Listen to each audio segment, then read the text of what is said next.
Good morning. I will now call to order the April 14th, 2025 regular meeting of the Public Safety Commission. David Gazarian, please call the roll. Chair Cervantes, Present. Commissioner Sango, Present. Commissioner Reza, Present. Commissioner Holguin, Here. Commissioner G, Commissioner Munoz. We have a quorum.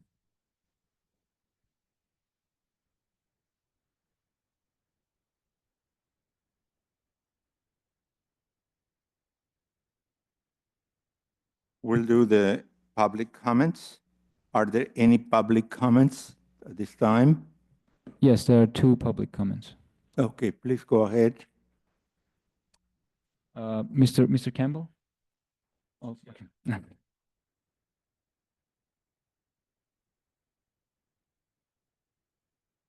Good morning, Yvonne LaRose.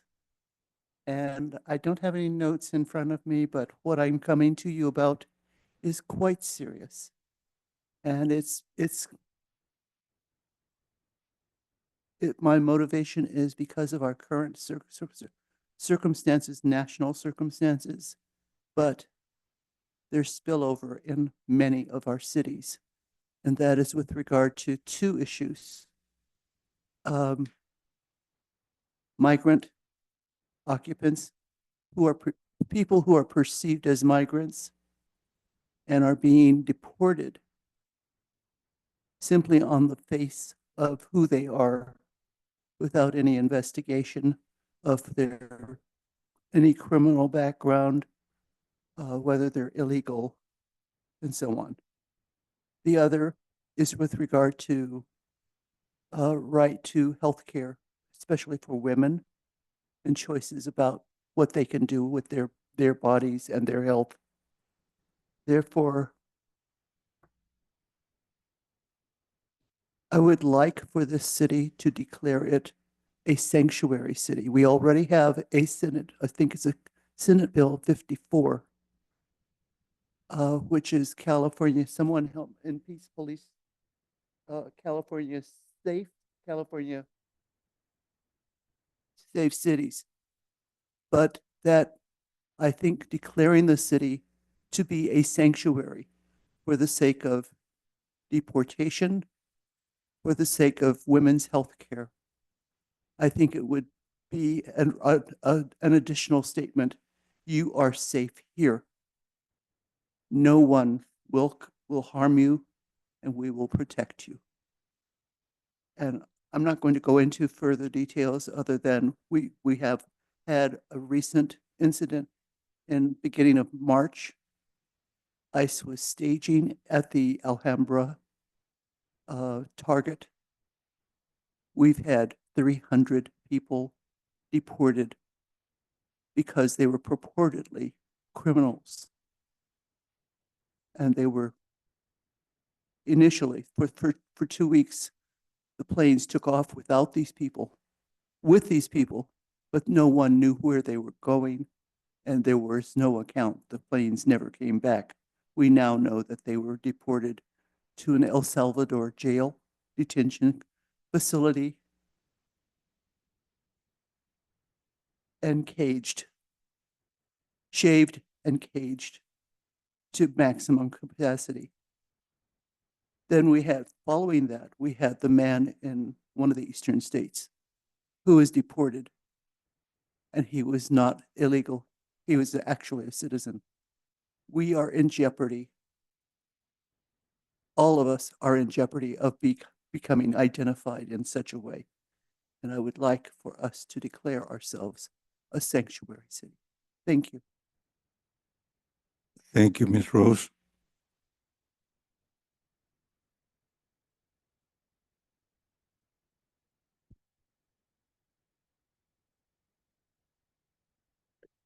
Hello.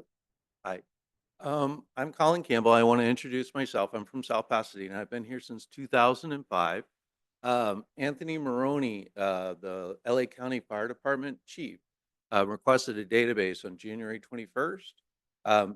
Catherine Barger, LA Board of Supervisors, requested this enhancement basically to help with the evacuation for the fire department. I submitted a budget of $238.5 billion for federal and state aid. Governor Newsom has requirements as well. For 896 Senate bill was passed on 9/30 for our generative AI. This is bipartisan. I started this actually 2 years ago. So this is under the Biden administration. This is under the Trump administration. We have some technology. I'm volunteering to do requirements. I wish to be transparent and open with you guys about this. You can get requirements because we can't bring this technology forward without government being integrated with it and controlling it and telling us what we want. And so I'm reaching out to you guys. I'm introducing myself. I've met before with Mayor Braun. She asked me to do requirements. I'm reaching out to you guys. I've met with Chief Chief Greg Lloyd to get initial requirements, but I just want to introduce myself. I'm doing it for free, and if possible, I could help you guys roll out some really good technology that could help with the fire department. Thank you very much. Thank you.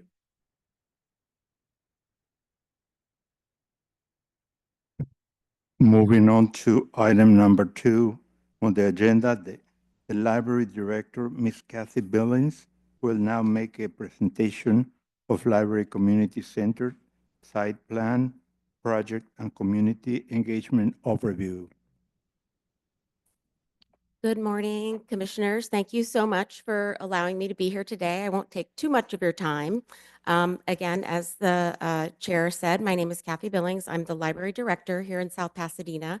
I'm here today really on behalf of the City Council's ad hoc committee, which is an ad hoc committee for a library community center site planning project. So today, let me just go to the next screen.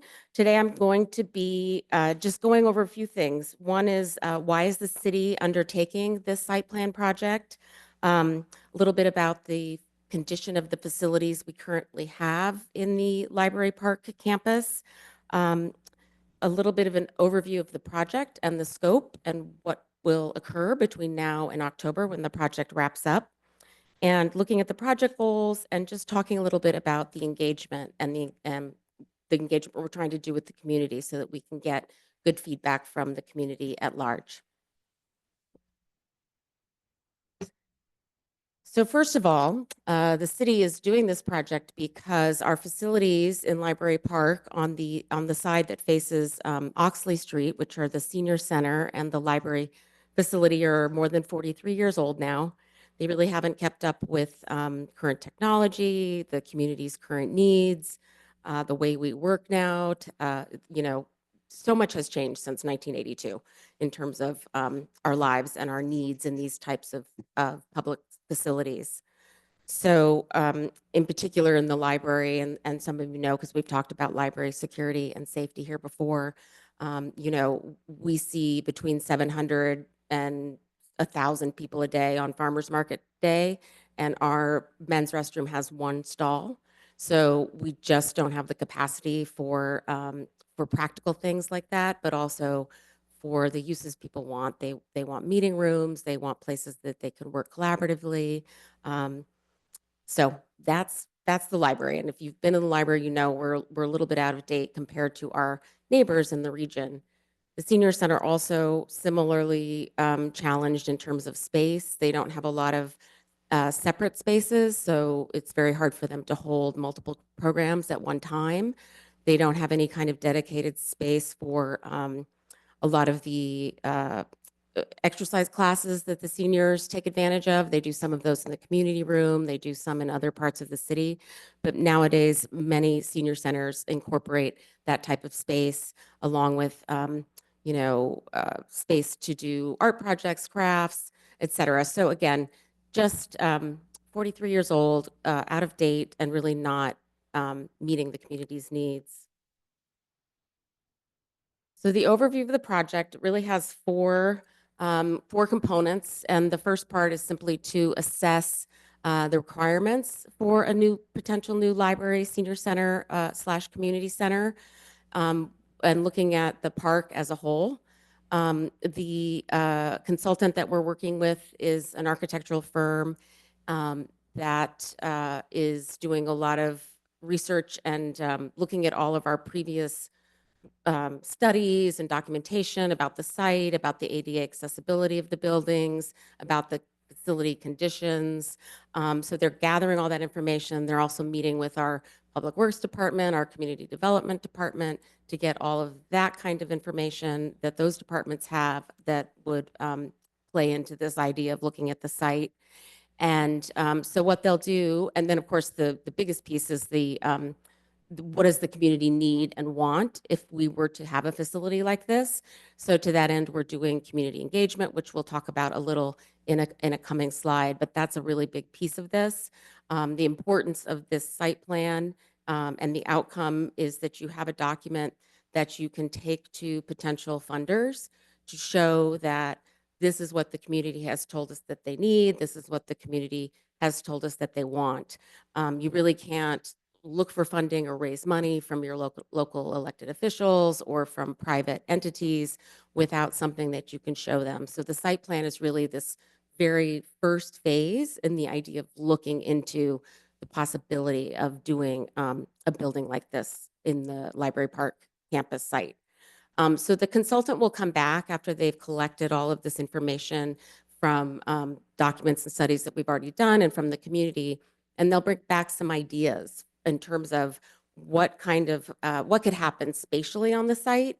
They don't come back with any kind of architectural rendering. It's really more about determining what spaces we need and how much of those kinds of spaces. And they might look at, a little bit about, well, you could do 2 stories or you could do this. They're really looking at sort of the square footage piece and how that might play out in the existing park in terms of, the existing trees, the historical pieces like the 1930s community room, which faces El Centro, which obviously has to be maintained for the most part. The last thing then is that in October, they'll be finished with the site plan and we will take that to the city council and go from there.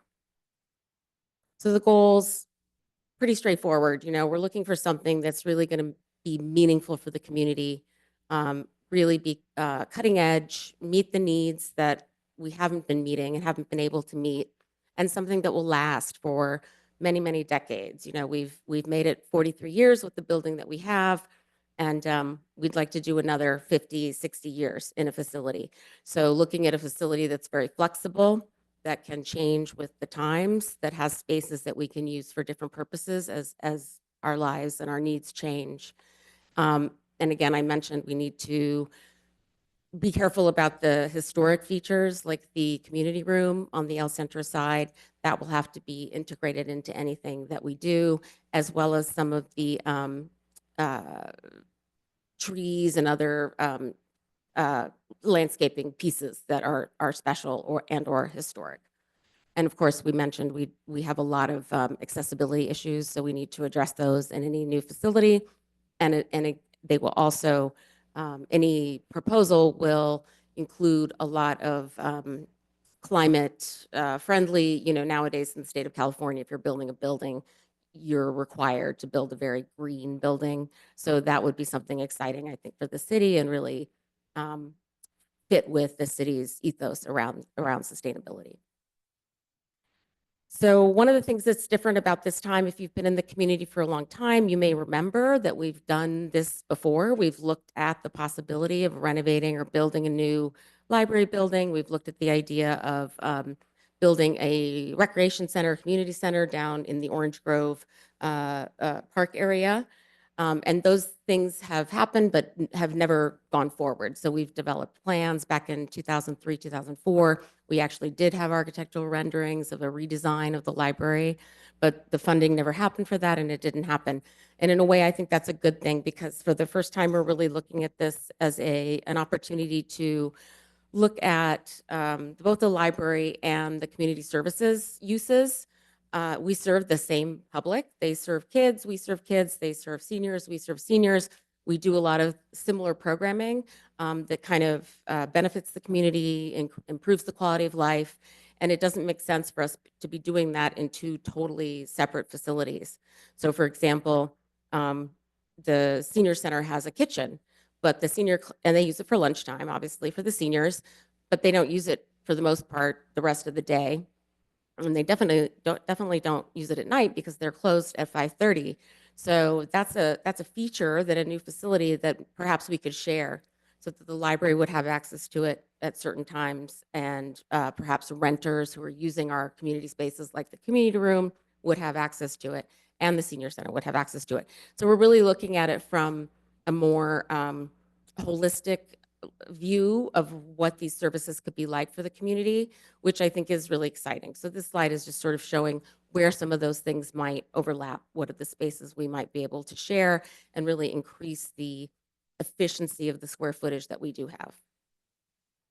So I mentioned community engagement. The first round of community engagement is in process now. We have an online survey, which I hope you'll take. There's a flyer at the back of the room that looks like this, and it has a QR code and a URL, so you can get online and take that survey. And we encourage you to take that survey, share it with your friends, and we really want to get a lot of input from the community, even if they don't use the library, if they use the park, if they use the senior center.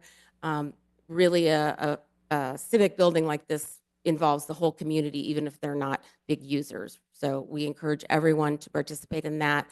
We have some in-person activities happening. We actually last week had public workshops and some open houses. We've gone out to the farmers market with our big kiosk that explains the project and gives people an opportunity to interact with it. We went to Extravaganza this last weekend. We'll be at the Eclectic Music Festival, and we'll be back in May at the farmers market. So again, the first round, we're looking at the needs. What do people need? And we're asking the community what they need. The second round of engagement will be in the summer. And that engagement will be looking at these concepts that the consultant will bring back based on the needs that they've heard. So they'll come back with some ideas of what this might look like. And then we'll ask you again, what do you think about those ideas? So that's really the second round of engagement, which leads to the finalized site plan that we can present to the City Council in October. And that's really the whole presentation. I have time for questions. If you guys have any questions, I'm happy to answer those. Mostly, we're just trying to visit every commission and make sure that, you know, our very engaged volunteers in the city know what's happening and aren't taken by surprise and hear about this project, you know, 6 months from now and say, well, I don't know what that is. I've never heard of it. So we want to make sure everyone knows a little bit about it. Yes, I have a comment. I want to congratulate you on the great job the library does serving the city. I see so many people engaged in this. The second comment is that I do worry about the safety of the personnel of the library because it's mostly women. And many times the people that come there are, I think they are either on drugs or they're just mentally off.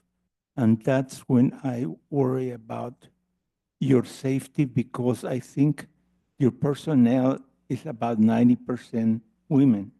So I would like to see that something is always, that is part is always kept in mind. And the third thing I wanted to ask you is when you talk about this new project, which I think is very much needed, I want to congratulate you on keeping the community room. That to me, that means South Pasadena. I actually used to go to the library and went into the community room to get my books. It was dark, it was different, but it was nice. It had a different feeling and it was a great place. And you trying to save the trees and the things around it is very commendable. What I want to know is where are you going to find the space for all these projects or things that you think we need to do for the library? Are we talking about the same space, just utilizing it more? or we talking about a separate site? Let me address first the question of safety, and part of what we would be looking at in a new facility is a safer space. I think that's another thing that's changed since 1982. We have a lot of little nooks and crannies. We don't have any kind of, view throughout the library. If you go into other new libraries now, the shelving is this high, not, 6 feet high, 6.5 feet high. So you can see what's happening. There's a lot more open space. So that's something that we would see improved for sure, which would make it much easier to kind of keep an eye on what's going on at any given time. And I think also looking at perhaps if we had a shared lobby or other space like that, that might be a good point to, have some kind of security in place so that when people come in, that's the first thing that they engage with and, they see that it's a safe place. So I think that we can address some of these security issues in a new building, and not to mention, good security camera system and that type of thing. So I wanted to just address that. So a new building would definitely look at that. In terms of the space, I do think we would be looking at more square footage. What exactly that looks like is I don't know. That's what the consultant will come back with, is some proposals for what that might look like. But in my mind, and I think the efficiency piece is part of it, because again, the square footage that we have now is not maximized in terms of its productivity.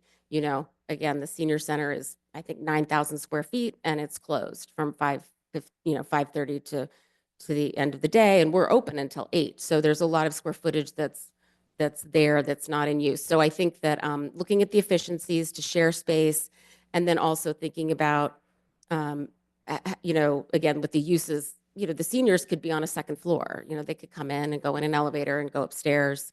So I do think we'll be looking at, I think the needs will demonstrate that we need more square footage, but what exactly that looks like, I don't know. And obviously, we do have sort of a limited footprint. We're not going to be able to push a big civic building out to the sidewalk when we have, sorry, residential houses on both three sides. So we'll see that when they come back in the summer.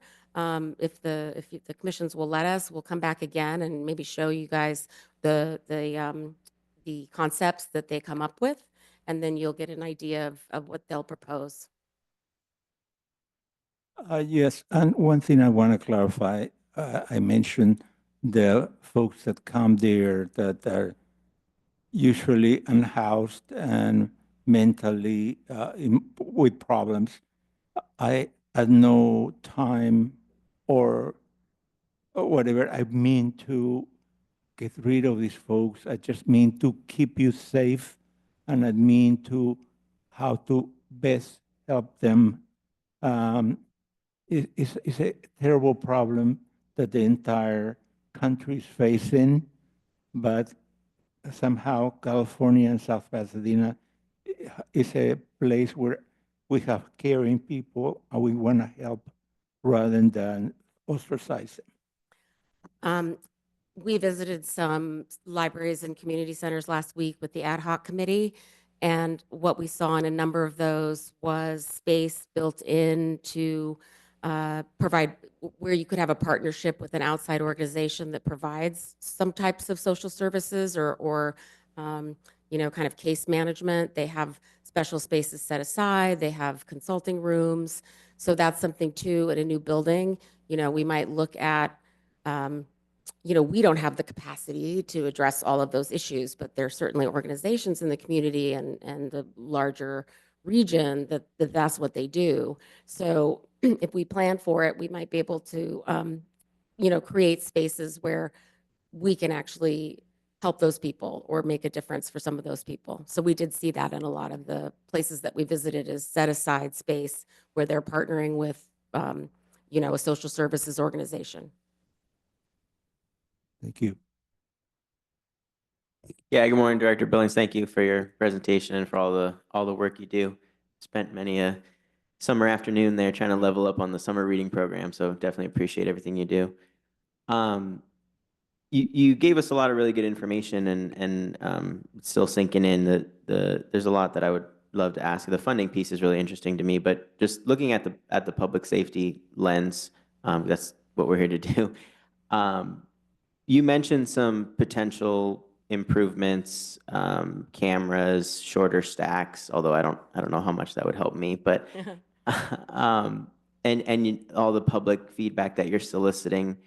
But I'm going to kind of flip it a little bit. I think you're the expert. You know what you need to make sure you're safe and your staff is safe.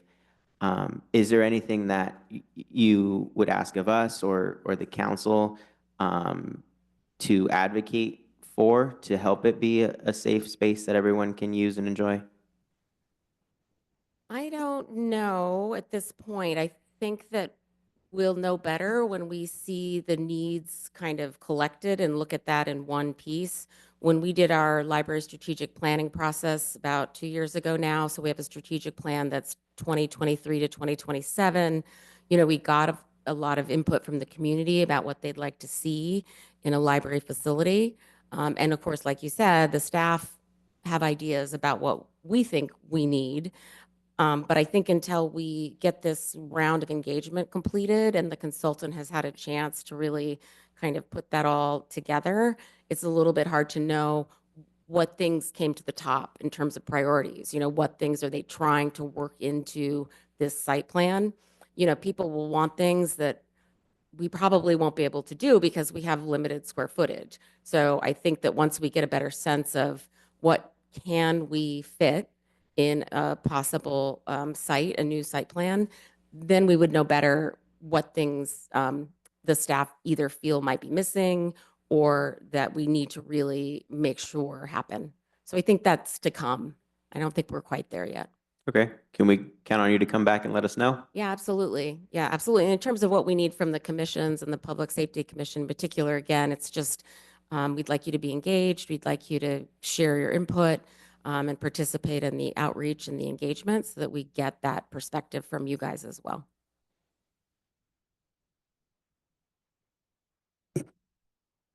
I just want to applaud your vision in this. I think this is a worthy project. I agree with my colleague. I think the budget aspect of it, there may be challenges en route. That said, I'd stump for one item, and that's just have visible AEDs. Thank you. We do have AEDs, but I don't know how visible they are. Yeah. And that's another thing, right? I mean, there's a lot of safety stuff that could be done a lot better. So that certainly would be addressed in a new facility. Any other questions? Thank you guys so much. These flyers are in the back of the room, so feel free to grab one so you have the QR code and you can take the survey. Thank you so much for your time. Thank you, Kathy. Are those available online too, posted somewhere? Yes, there's a website for the project. It's www.southpasadenaca.gov, and then it's / whatever that is, LPC for Library Park Campus. And all of the information is there, including a very thorough frequently asked questions that addresses a lot of this stuff in more detail. So I encourage you to visit the website. And yes, everything is on the website. Thank you. Moving on to item number 3 on the agenda, Fire Chief Greg Lloyd will now make a presentation of fire hazard severity zones in local response areas.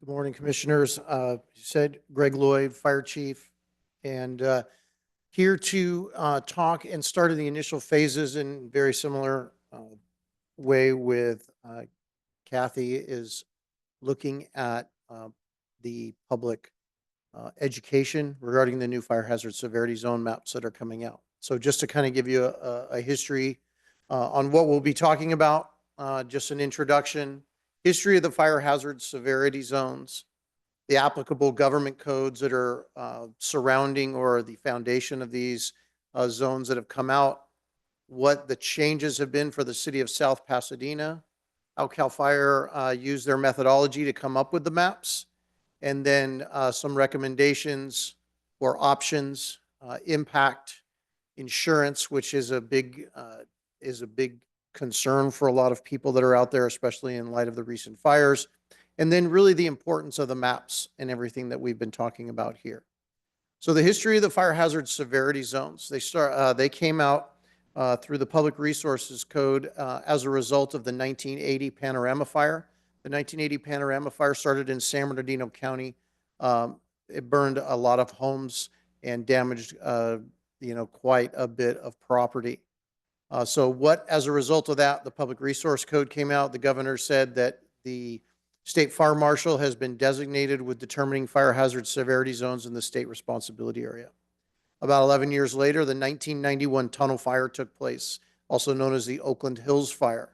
The Oakland Hills Fire, although it only had, I think it was a very small amount of homes, and looking at this here, although it burned only 1,520 acres, 2,900 structures were destroyed and 25 people lost their life.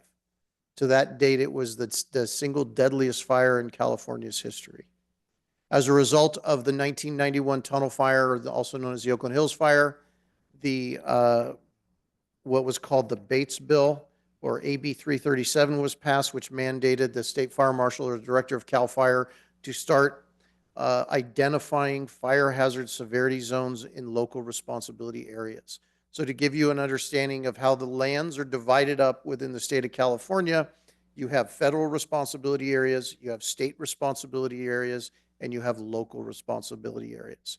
Obviously, your national forests are federal responsibility areas. The state responsibility has anything basically that's unincorporated that does not fall within the county jurisdiction. And then your local responsibility areas are counties, municipalities, fire districts that are in there as well.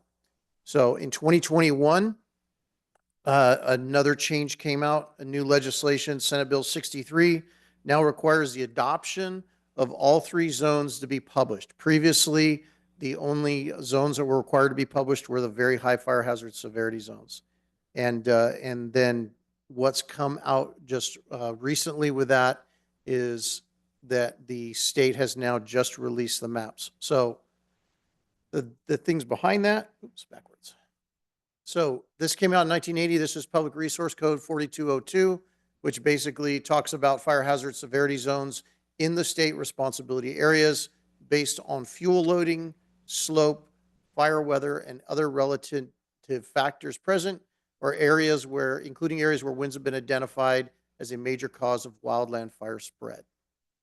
We saw that with the recent Eaton fire and how far the embers were being cast, and those as well with the Palisades. The other government code involved, 51178, is designated that the moderate, high, and very high fire hazard severity zones, based on a statewide criteria, have also been instituted in the local responsibility areas as well. So something to remember with this is that, especially as it relates to the insurance conversation, this is a hazard map. It's not a risk map. A hazard map is basically a physical conditions that create the likelihood of expected fire behavior over a 30 to 50-year period without considering mitigation measures. So what it is doing is it's looking at the terrain, it's looking at the land in a static sense without anything done to it and identifying, is this a hazard? So they're looking at vegetation concentration, they're looking at slope, terrain, or topography, as you would call it, as well as recent fire history. Risk deals with the potential that a fire can do once it hits. So the insurance companies use a risk model. Okay? The state is using a hazard map. I always preface that to say that the insurance company is a private business. It's not, governed by any government code, so they can use whatever they want to make whatever decisions they make. In the end, they're a business, and in order for them to sustain business, they have to have make some kind of money. So this is a previous version of the fire hazard severity zone map. This would have been previous to 2021 when they talked about not having to identify areas. That's okay. We were in emergency, yeah. So if you notice, this is a map that was taken in 2009. And in 2009, you can see all of that area over to the left. That's in the LA City. That's LA City's area that was designated as a very high fire hazard severity zone. In 2009, we're all going off here. Did we have an earthquake? Yep, we did. Oh. No.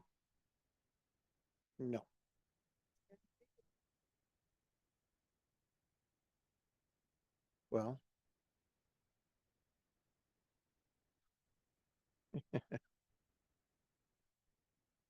Wow.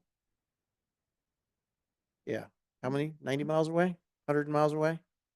I think I'm not seeing any lights swing. I think we can continue. If you're okay to continue, I think we're okay to continue. Outstanding.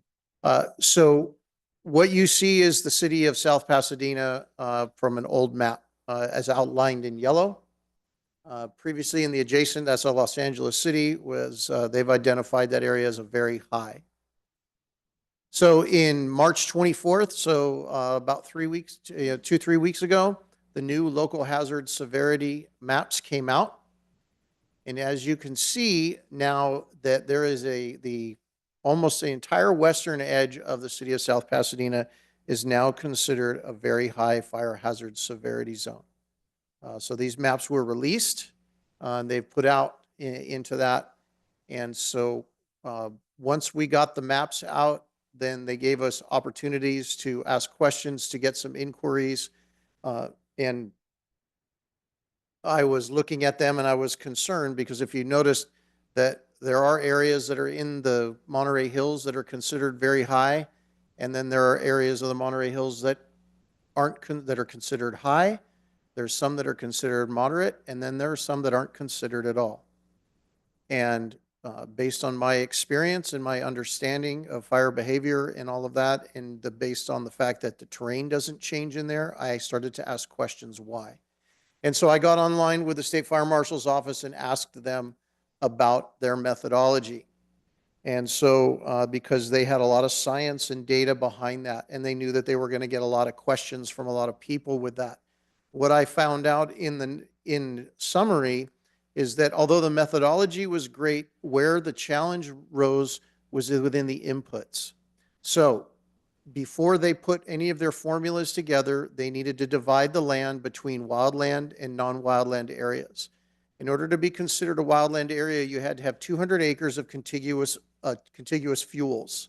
So 200 acres of brush or something like that in order to be considered wildland. If you were not wildland, you would then fall into urban areas, agricultural, barren land, and bodies of water.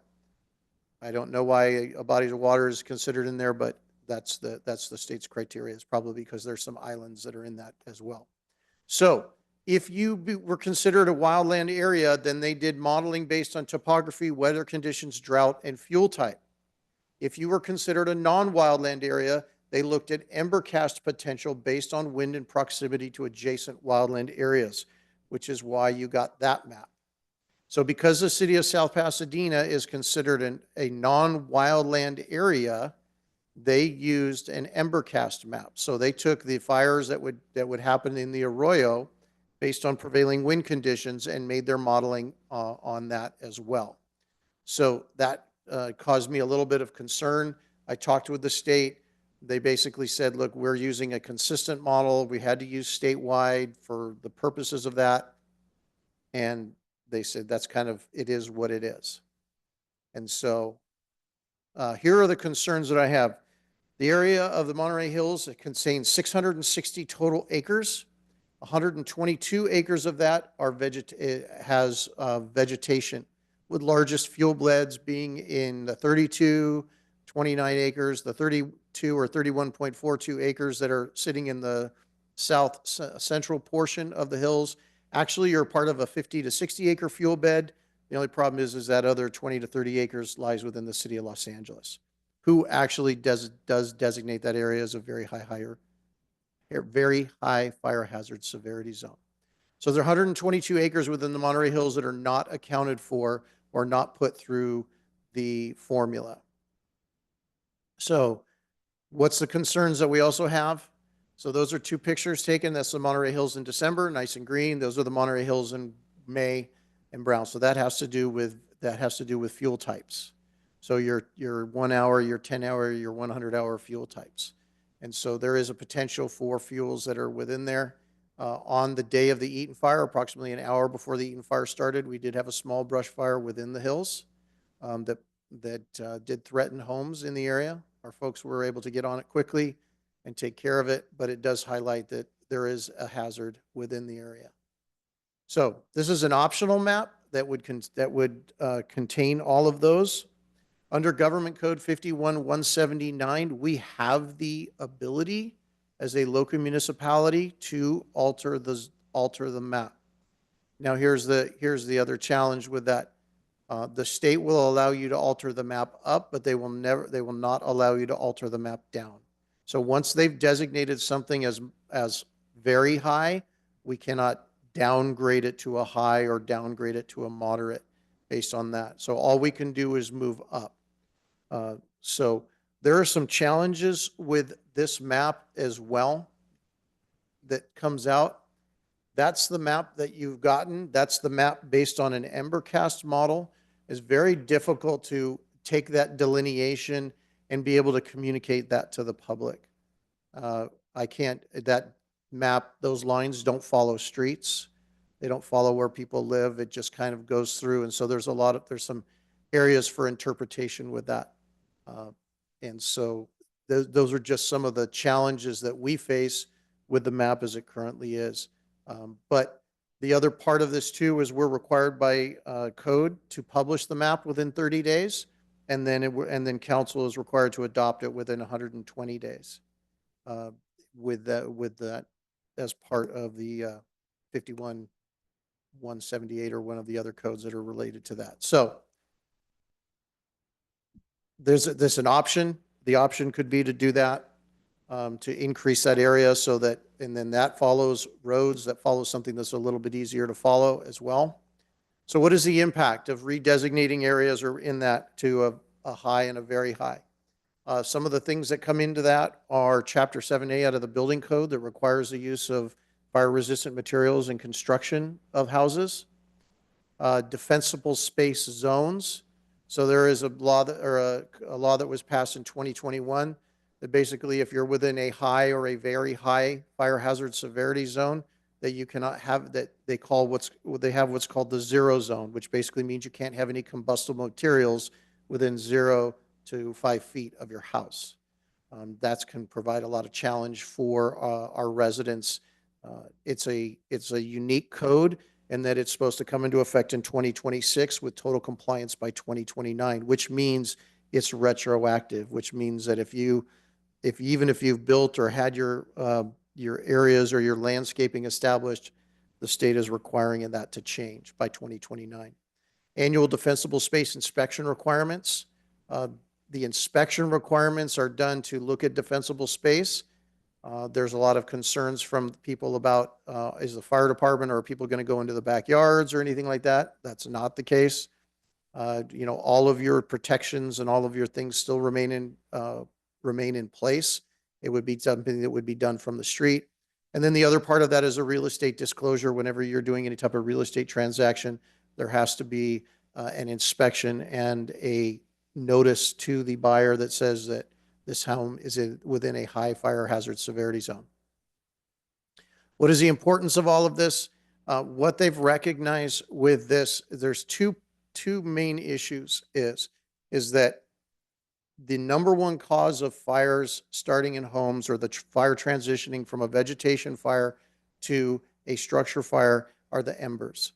The fires that are generated, the heat energy that's generated from a wildland fire is not high enough and long enough and sustainable enough to actually just ignite the side of a house on fire. The majority of all of the fires that take place are either from embers getting caught in furniture, patio furniture, vegetation, that takes that ember and holds it up against the house and then propagates a flame, and then that flame starts the house on fire, or the embers being taken through the ventilation openings in the attics and those getting into, and then you have an ember that sits in the attic that burns and starts to cause a smoldering fire, which causes the attic to go on fire. So the importance of these pieces with those zones and the home hardening is to stop the fire from transitioning from a vegetation fire into a structure fire. Why is that important? You know what our goal here is to preserve life and property. And so we're trying to explain and help educate the public on these are the things you can do to protect your house.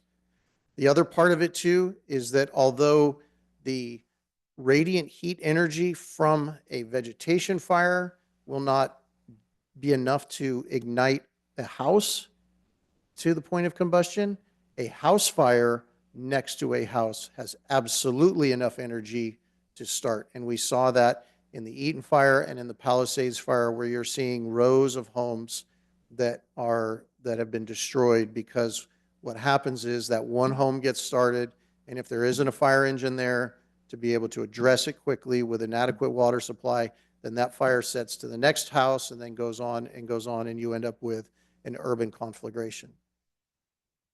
So some of the mitigation recommendations that we're going to be walking through with this, California Fire Code 503.2.1 says fire apparatus access roads shall have an unobstructed width of no less than 20 feet.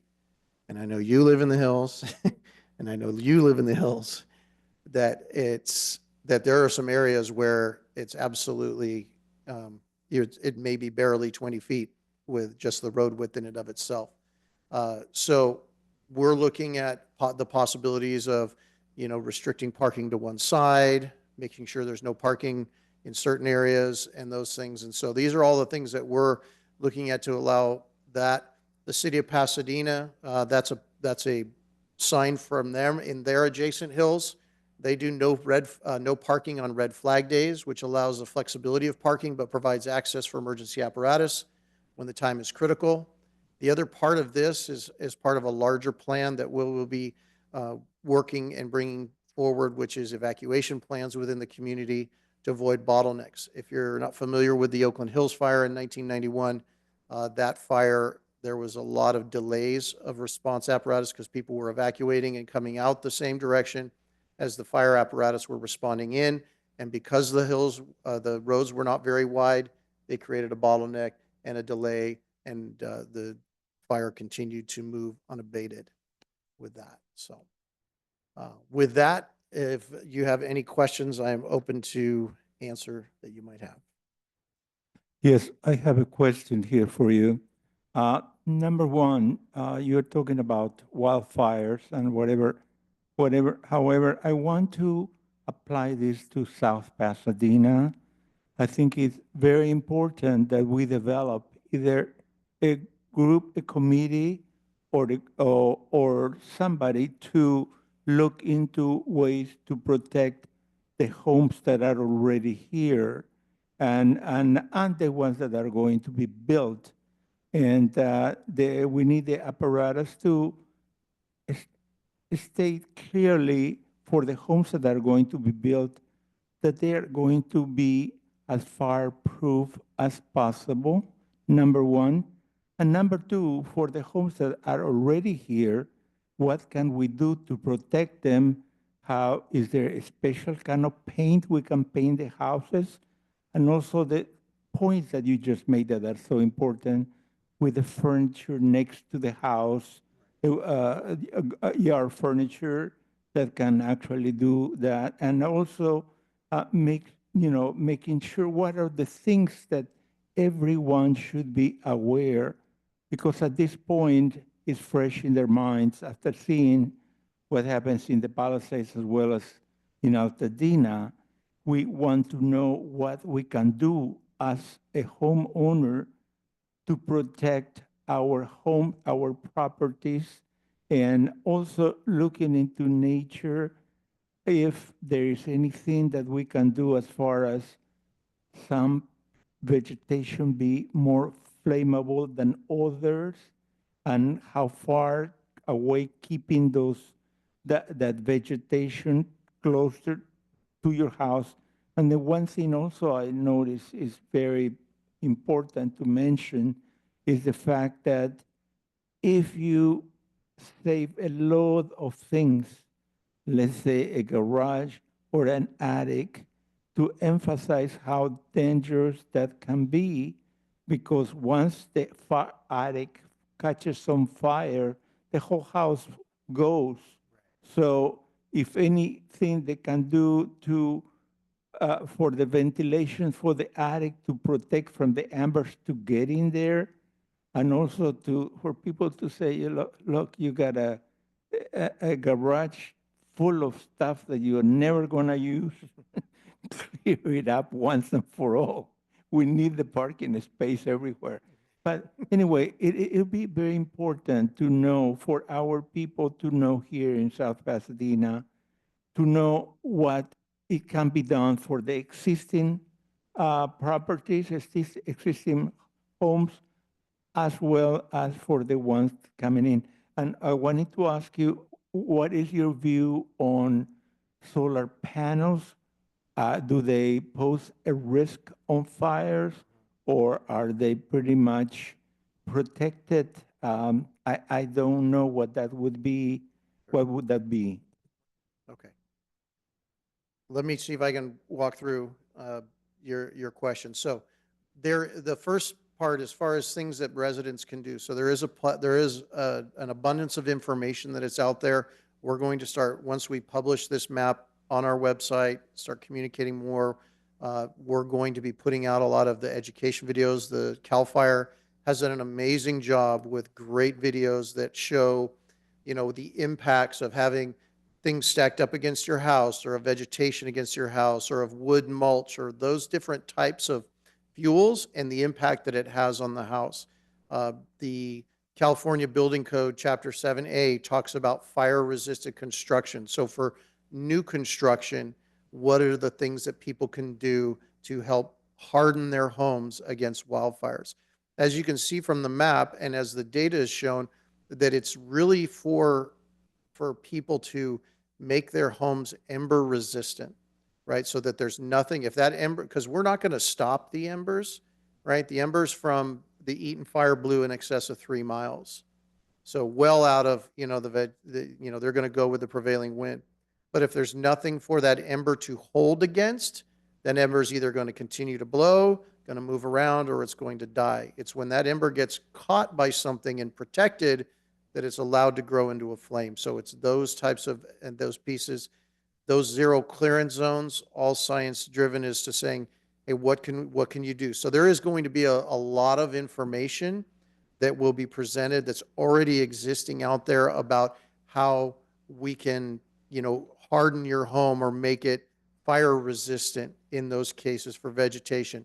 Cutting back to trees if they're overhanging the house, those things. If you have trees or something that are touching your house, you're basically taking fire and holding it against your house. And so in those fire conditions, and it's a definitely something that is not a simple solution, in the fact that you're talking about asking people to change things that they've done for years, or then they haven't had a problem with it. With that, unfortunately, as you're saying, the recent fires have shown us that what's the potential with the wind, with the embers, of the dangers that we have in the area. So with the new construction, we talked about those as well, about they have, putting mesh up, a tighter mesh on those holes of the vents that'll stop the embers, making low profile vents. With solar panels, in and of itself, the solar panels are also regulated. They're also inspected. They're very, very safe. The only thing that would be with that is if there was, if they caught an ember and were, using it just like anything else, so it's not the solar panel in specifically that could cause a problem, but the fact that any type of obstruction, if it's holding an ember on that, against a flammable material, most homes now are either a tile roof or something like that, so they're non-combustible roof construction. If you had a shake shingle roof, that would be a different story.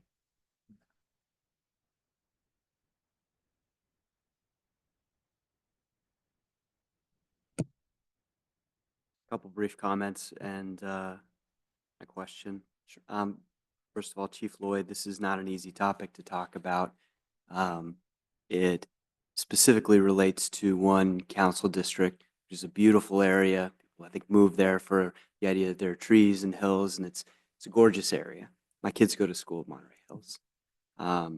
And that said, in light of recent events and also with your expertise, I think it's bold of you to bring this to everybody's attention and not just take at face value maps that are provided at a state level, but leverage your expertise to identify things that I think are clearly in common sight for everybody, that there are significant fire hazards in that area. And so on those counts, I applaud you. Was wondering if you could provide us a little bit more clarification just for our knowledge about examples of combustible materials that would have to be removed. And then my second question is, would there be a ask for reconstruction of any existing homes based on this option Mhm. that's being proposed? And then lastly, I'd like to hear just a little bit more about escape routes, since I think that is a very important issue. Right. And it also relates to our EMS care, but in particular relates to these fire disasters. Absolutely. I may ask you to repeat one of those pieces that are in there, but I appreciate your understanding of the gravity. I mean, you know, the mission of the fire department is the preservation of property, a preservation of life through training, through education. And so that's really this lies within there. And from, you know, a personal perspective, as somebody who cares about the community, uh, my my the last thing that I want to hear is I didn't know, or I never knew. I never knew this was a hazard. I never knew this was a danger. And that's something that would be you know, very difficult for me to hear, because that would be failing in my mission. You know, as we've seen with the Eaton fires and the Palisades fires, that in these certain conditions, it overwhelms local resources. And so what we're asking for the community right now is to take an active role in preventing fire, probably more so than has ever been before, because of the importance of that, and really to help, you know, come and partner with us in that protection of life and property. Because in these situations, it can be absolutely overwhelming for all of the local resources. I have not heard anything to date, and characteristically, building codes are very rarely, if ever, retroactive. So I couldn't see anybody asking somebody to rebuild if they weren't doing anything. Sometimes remodels, if they take over a certain square footage, or if they change the face of a property to a certain extent, that can trigger the new building codes that can go into effect, and it all just depends on the size and the scope of the project. You know, and we understand that there's a cost impact. The only thing that we've seen so far would be the removal of vegetation away from the edge of the home, that zero, what they're calling the zero zone, which I believe is 0 to 5 feet. Excuse me. So, and that doesn't necessarily require a construction issue. It's just either you're going to be changing a landscaping or removing plants or doing something of that nature. Other things that could be up against the home, right? We all like to have, you know, if it's cold in the winter, you have a nice little wood pile, because maybe that roof protects the wood from the rain and it doesn't get so wet. But a wood pile would be a perfect example of something that could sit and hold an ember and then create a larger fuel bed to create a fire that's going to extend into the house. PVC furniture, you know, the plastic furniture. Unfortunately, plastic that is a hydrocarbon, which basically once it melts, it turns into a flammable liquid. And so those types of things. So basically anything that'll burn, if it's pushed up against your house, then you're basically taking an ember and turning it into a flame and holding it against your house. And so for the characteristics of just in fire, in order for something to burn, it has to be heated to its ignition point. So that material has to be heated up to give off gases that are going to then be heated to ignite. And so it's all about temperature and time. And so they measure that in heat flux, which is watts per meter squared, over time. So how much energy is held up against. In the packet, you'll see that a wildfire has about 1,700 kilowatts of, per square meter is of heat energy. But it's only over a short period of time. And that's where the science shows that just that big wall of fire coming is not going to be enough, because it doesn't last long enough to heat the house up. And so it's where the embers go. But if you look at in there further, just a single couch, just a couch, gives off double that of a wildfire, the amount of energy produced. So you can only imagine that a house on fire, the amount of energy that's produced by a structure fire will set the adjacent structure on fire. So you're not only saving your house by doing these things, but you're also saving the houses, around you in that piece. So I get all your answers. To answer your Last question had to do with how this might affect recommendations for escape routes. escape routes, right. So the biggest thing with the escape routes, and because the hills are unique and there's a lot of single ways in, single ways out, the biggest impact that we can have on the escape routes is really going to be making sure that we can get by. And so it's looking at that 20-foot width and maintaining that 20-foot width. If we can work together with the community to create where we have enough space to get by. There's places right now that if somebody's parked on a corner or parked in an edge, we can't get a fire engine by. There's places where we have to walk 100 yards, if somebody's parked in a way, because we can't get to where that, which also not only in a fire causes a problem, but in an EMS call causes a delay in response, because now we're walking with the gurney and the equipment up the hill. And so I know that parking is limited, and I know that parking is problematic up there.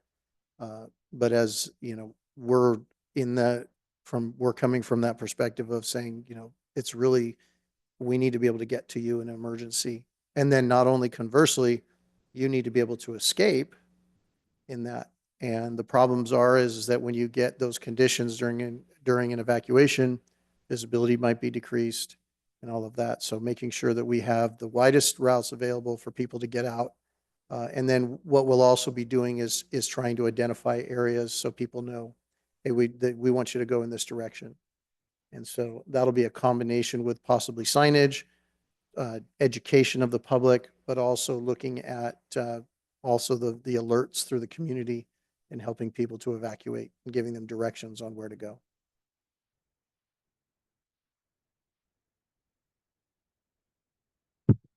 Thank you for identifying the difference between hazard and risk.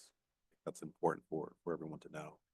One of the things that I wanted to ask, the map that you proposed, is that what you're going to be proposing to take to council? It's an option for that, but recognizing that, there's a lot at stake. There's a lot of stakeholders that are involved with this. There's 53 different codes that are attached to the fire hazard severity zones, which is an important piece.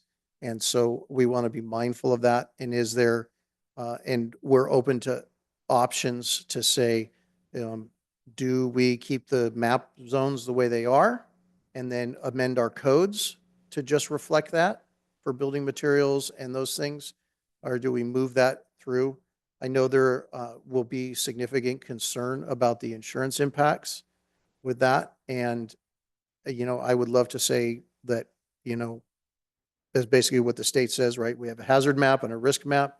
But, unfortunately, with the way the insurance industry is now, they're going to be doing everything that they can to identify any level of risk within their community. And so, I don't take that lightly in that aspect, in that proposal.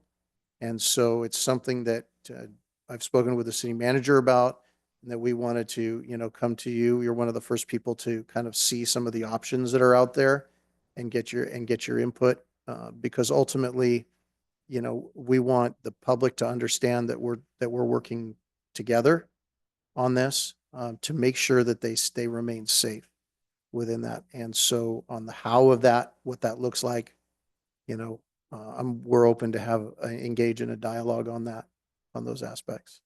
I believe I completely support your logic because when these maps came out, went to the website the first day, and me and my entire neighborhood block were anticipating that we were going to be in this zone.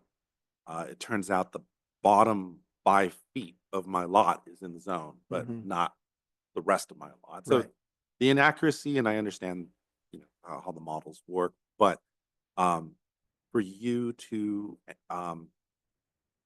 amend the map encompassing most of the Monterey Hills area, I believe, all of us in that area, we know what the what the insurance requirement is already just living there. And so I think having the map identify or having it be amended the way that you proposed is a step in the right direction.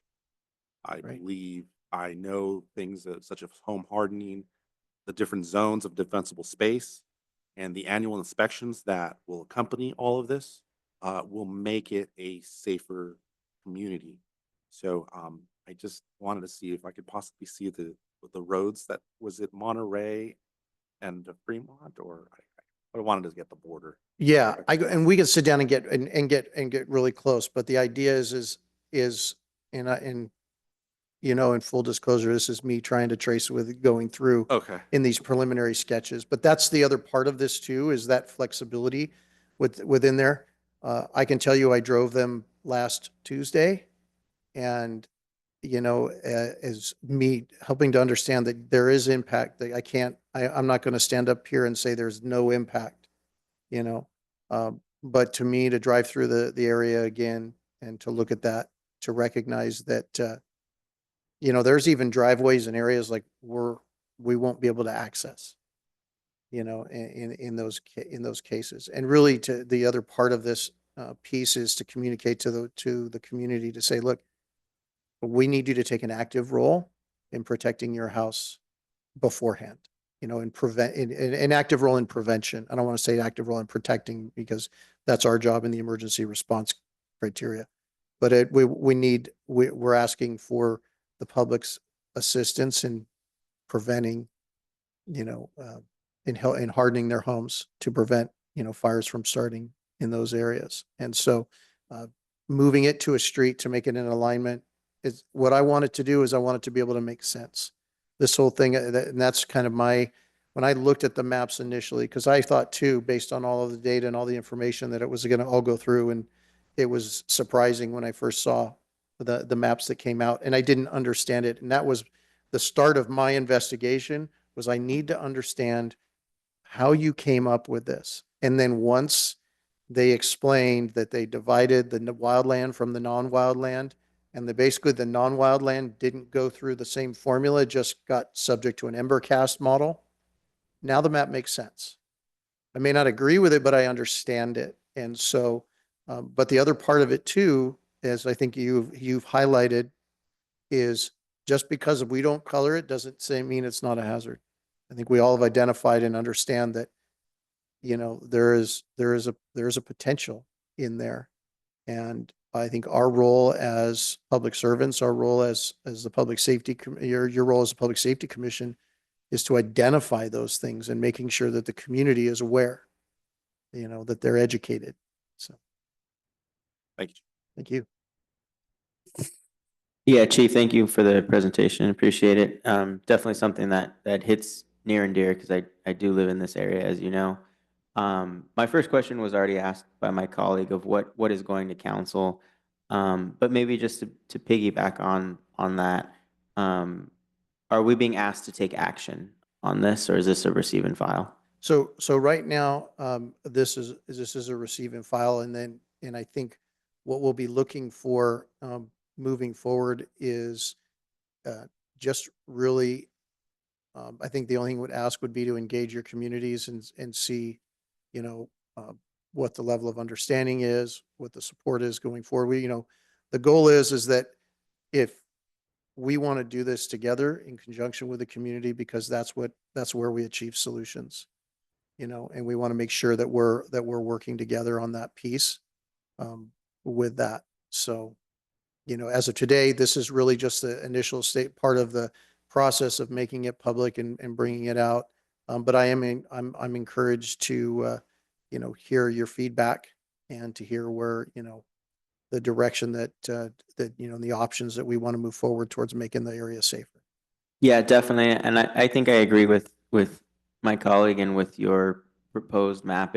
I'm looking at the map that came out from the state, and it looks like the half of my block that I live on is colored in and the other half is not. So I don't know how I would explain to my neighbors, if you live on the south side of the street, don't worry. But yeah, so I think it does make it a little bit easier to read and easier to follow. And also, I think honestly, those of us that live up there, we already know it is what it is. Like we moved there for a reason.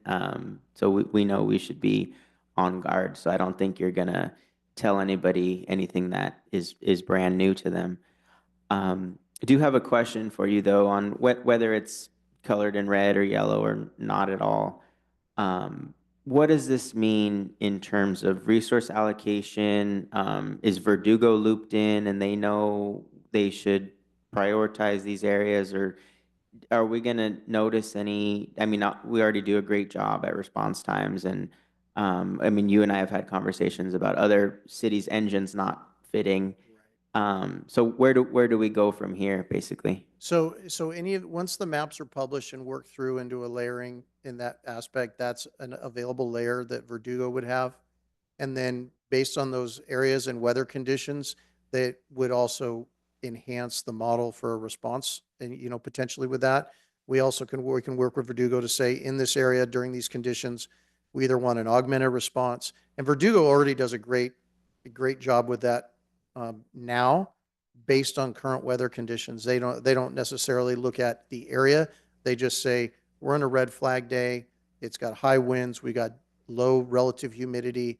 And so we're going to err on the side of caution and send potentially more resources than necessary, because we can always cancel them. But you do bring up a great point that I wanted to illustrate, because it was something that we had thought about too, is how can I explain to the community on one side of the street, they have they're on the same hillside with the same slope, the same trees, but you're very high, you're not. And that was the other part of that too, was how do we, is it better to just say, okay, this is it, and then everybody understands it, versus potentially giving somebody a false sense of security. So. Yeah, and I know we're not being asked to take action, but I think I would lean with your proposal. Okay. What role, if any, and this may be a little bit outside of your expertise, but do the utilities have? Does this trigger anything in their minds of, oh, these are high fire risk areas, maybe we should look at underground wiring, or they don't really care? Well, so I can't speak for them. I know that, I believe that they've had some discussions about undergrounding potentially, or looking at that as far as on a work plan goes. In certain areas, I can't say specifically where it is. But what I can tell you from a philosophical standpoint, right, is that when the power is not flowing, they're not making money. So it actually, it benefits them to keep power moving. Plus, also from a customer service perspective, to keep their residents, happy, making sure that they're well and they're healthy. We do have people that are dependent on electricity, and I know Edison identifies those people that absolutely need to have electricity, whether they have some type of medical equipment or something that needs to be in place and be actively running in that. Got it. Thank you. Kind of similar question. You mentioned the federal territories or the federal areas, the state areas, the municipalities. Obviously, they're in our city, so I guess they fall under our authority. But what role do the Caltrans houses or the former Caltrans houses play? Who's responsible for that upkeep and defensive space and those kinds of things? So the general response would be is that it lies with the owner. So whoever is considered the owner of the property at that particular point. So if it's not processed through from Caltrans to the city yet, then it's a Caltrans responsibility. If it's the cities, then until it transferred out, it would be the city's responsibility to maintain the house or the defensible space around those areas. Got it. Thank you. You mentioned the 20-foot width as one of the codes that's relevant to this discussion, and I kind of smirked because I don't think my street is even 20 feet wide total. And I also see not in the presentation, but in your accompanying memo, Right. that some streets are listed as no parking on both sides of the street. Right. Is there any wiggle room in that code, or is it as soon as you hit high risk, you have to do the 20 feet? And I'm sorry, just one second. No, go ahead. Yeah. No, I'm sorry. And if the street is not 20 feet, then what do we do? Do we have to look at widening? Do we have to get Director Gerber in here? So the fire code section 503 has zero to do with the wildfire hazard severity zones. It's literally for general fire apparatus. It's under fire access. So any place that fire needs to have access to should be an unobstructed width of no less than 20 feet.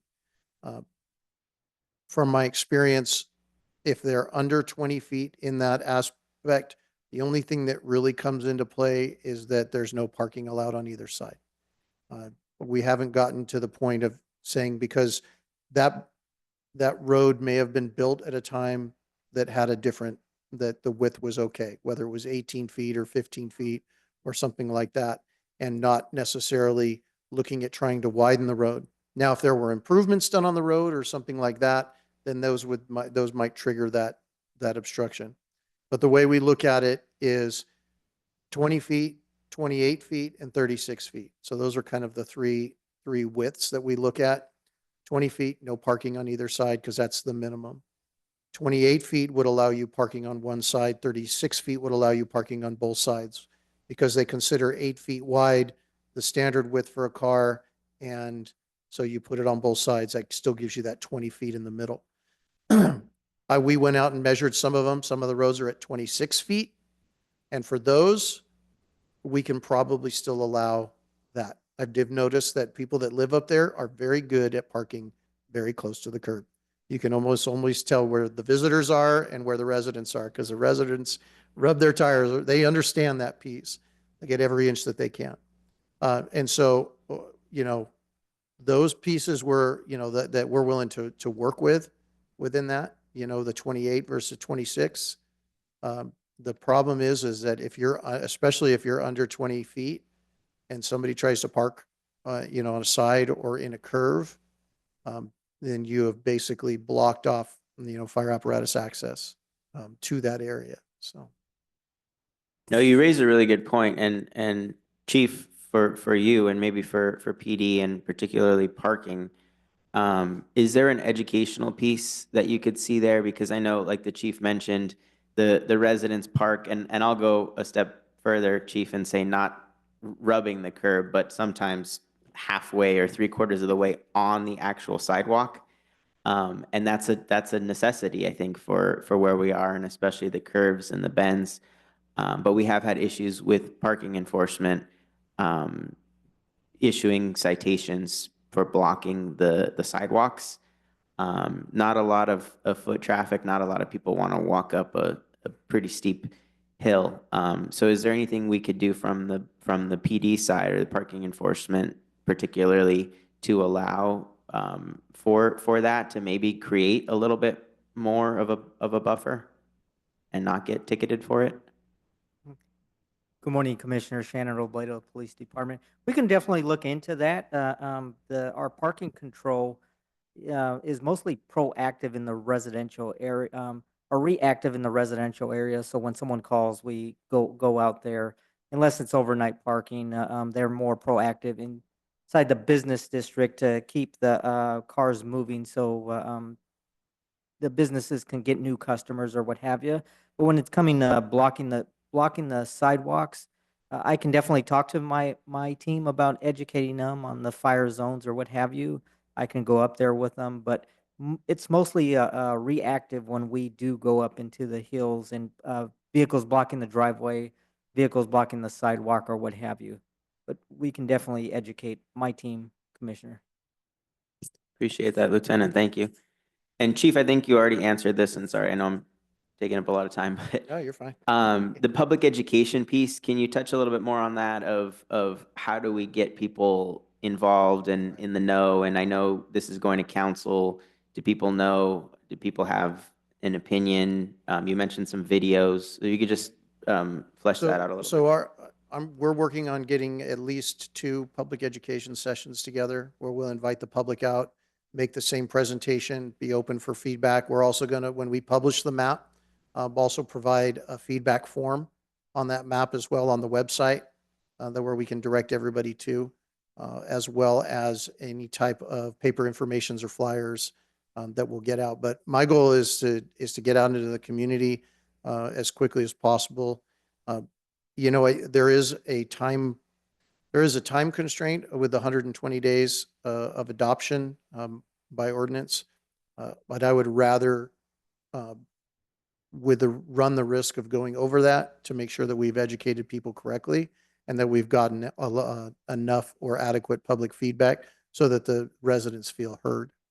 Because I think that's going to be a big piece of that too, is that they really understand that this is not just an arbitrary rule, that there is actually a lot of history and a lot of reasoning and logic behind what we're educating them on.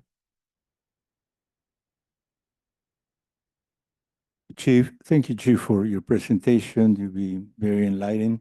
And we just hope that the people take this at heart, because many times when this is over, once the memory of the fires start fading away, people become lax. And we want to actually keep this in mind, how to protect your homes and how to be aware of what to do. Right. Perfect. Thank you, sir.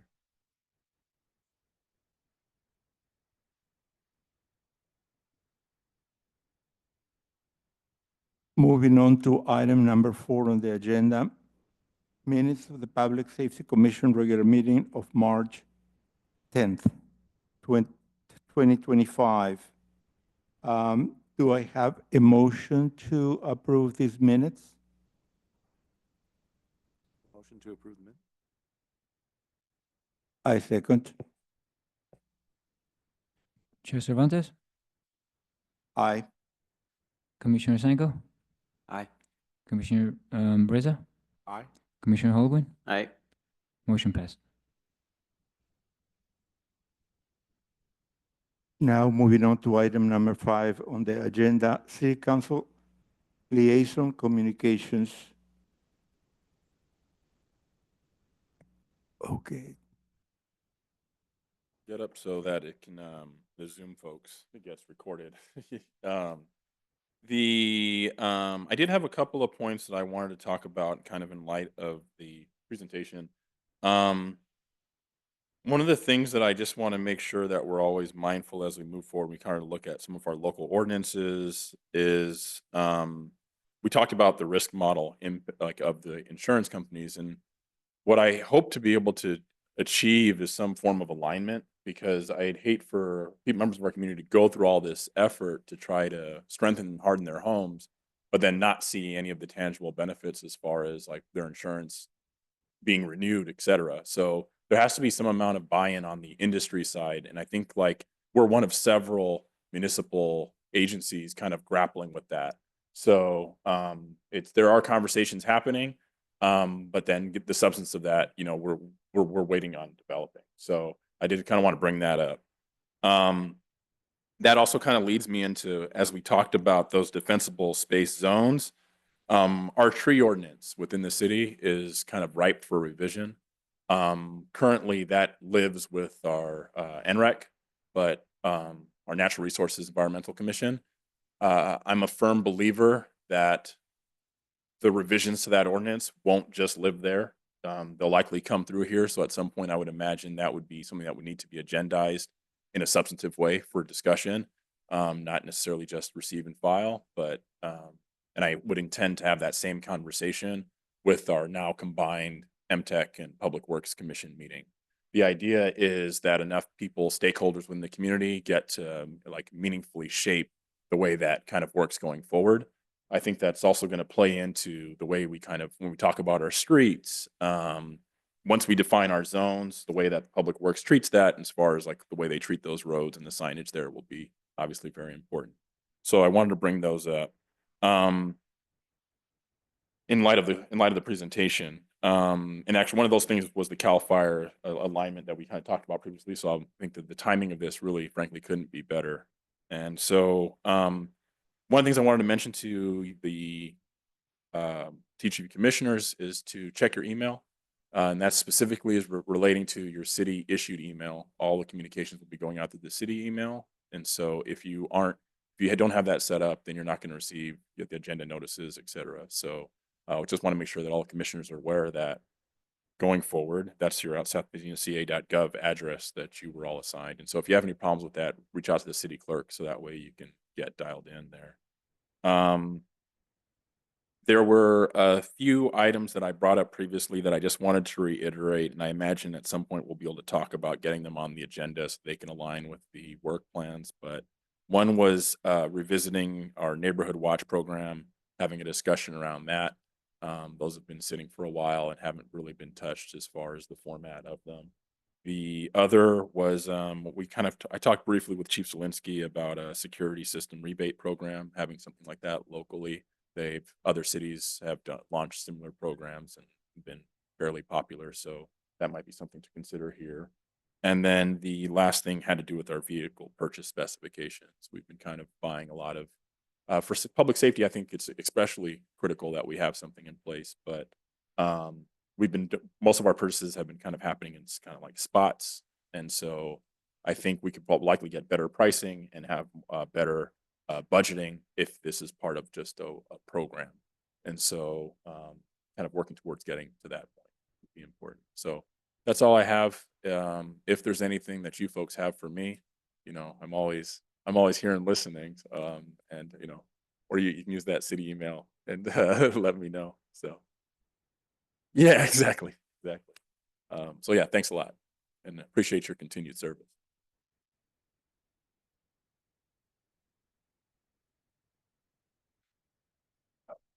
Moving on to item number 6 on the agenda, staff liaison communications. Do we have any?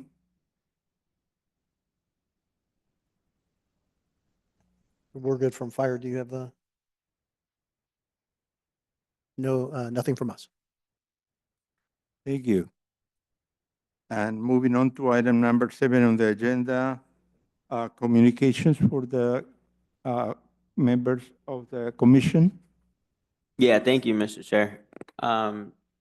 Just two quick things. One is a question for PD, and then the other is a comment. But could you give us an update on the current status of the overnight parking regulations? I know that it was on hold for the fires, and then I saw it agendized at council, but I don't know if it's been put out.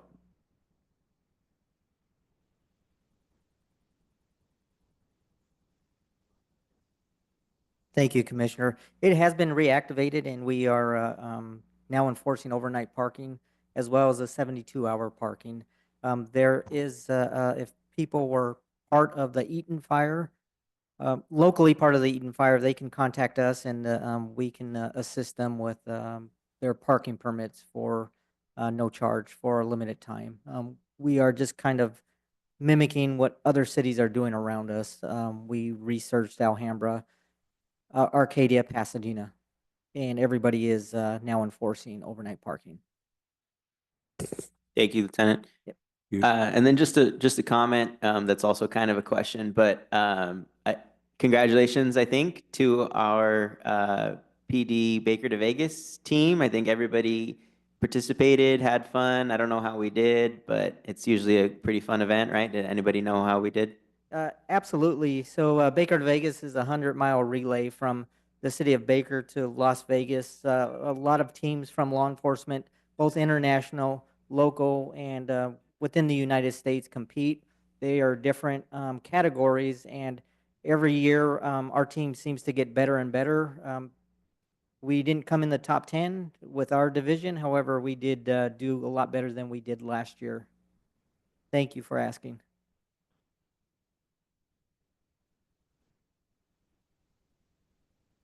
Okay, thank you.